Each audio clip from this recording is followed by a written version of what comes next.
Құрметті менің ютубер достарым, подписчиктерім, қалайсыздар, қалдарыңыз қалай? Бүгін біз электронный онлайн түрінде ECP ключ аламыз. Ол үшін бірінші Google-ға кіреміз. Google-ға egop.kz деп жазамыз да, электронный правительство Республика Казахстан деп кірсек те болады. Мына жерде получение ECP удаленно деп те кіруге болады. Бірінші біз электронный правительство деп кірейік. Енді осындай бізде egop порталы ашылады. Төменге қарай бетіп қарап шықсақ, мына жерде тұр, получение ECP деп тұр. Міне получение ECP көріп тұрсыздар ма? Получение ECP деген көрініп тұрса,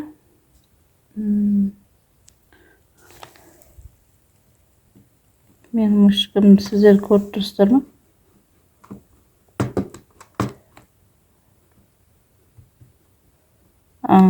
Просто әдейі қозғап көріп жатырмын, сіздер байқап жатсыздар ма деп. Міне получение, мына осы газда тұрғанда электронный обращение дейді, бронированный операцион дейді, содан кейінгі получение ECP деп басамыз. ECP ключ ашуға ең бірінші біз клиенттің ЖСН-ін, телефон нөмірін сұрап аламыз. Енді получение ECP дейміз тағы да. Міне осындай бет ашылады. Ашылғаннан кейін мына жерде сары тұр. Заказать услугу онлайн дегенді басамыз. Осы жерде юридический или физический дейсіздер, физический дейсіздер де, мына жерге ЖСН сұрап тұр. ЖСН-ді жазайық.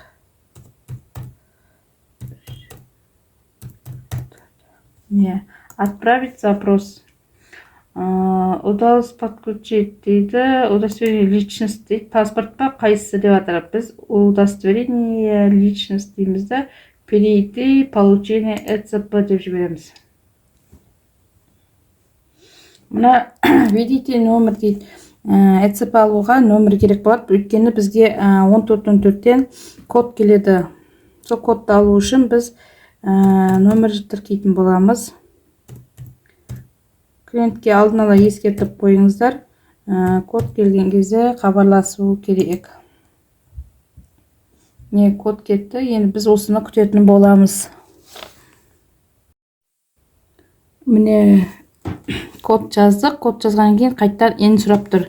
Енді біз ен сұрайым, подтвердить үшін қайттан тағы да ЖСН жазып жатырмыз. ЖСН жаздық, әрі қарай көреміз. Міне QR болады, міне QR шығады.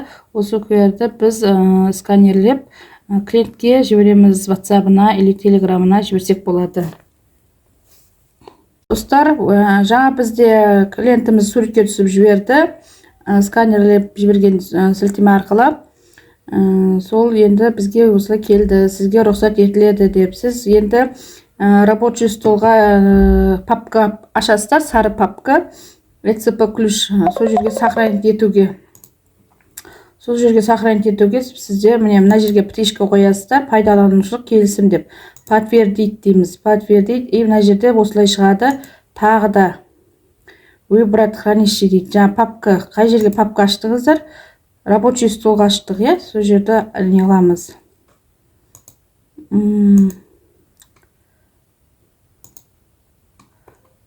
Мына жерде біз рабочий столымызға, міне.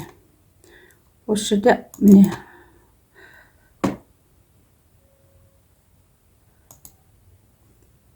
Подтвердить дейміз. Енді қазір пароль ойлап табатын боласыздар.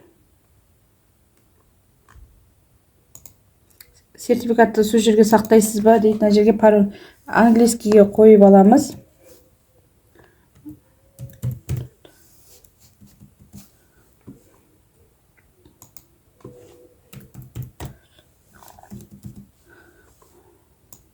Бір тексеріп алыңыздар.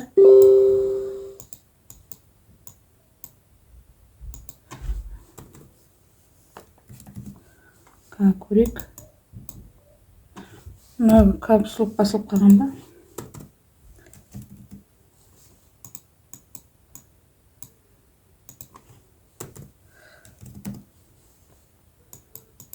Дұрыс. Енді сохранить еттік. Міне осылай ECP ключті алдық. Сіздер де осылай онлайн түрде алыңыздар. Өте оңай, жеңіл түрде. Барлығы 2 апта паспорт құжаттарыңызды өздеріңіз сосын әрі қарай ECP ключ арқылы міне мына жерге войти по ECP деп кіріп, өздеріңізді жұмыстарыңызды жасай бересіздер. Сіздерге сәттілік. Енді налог отчет тапсыруға болады.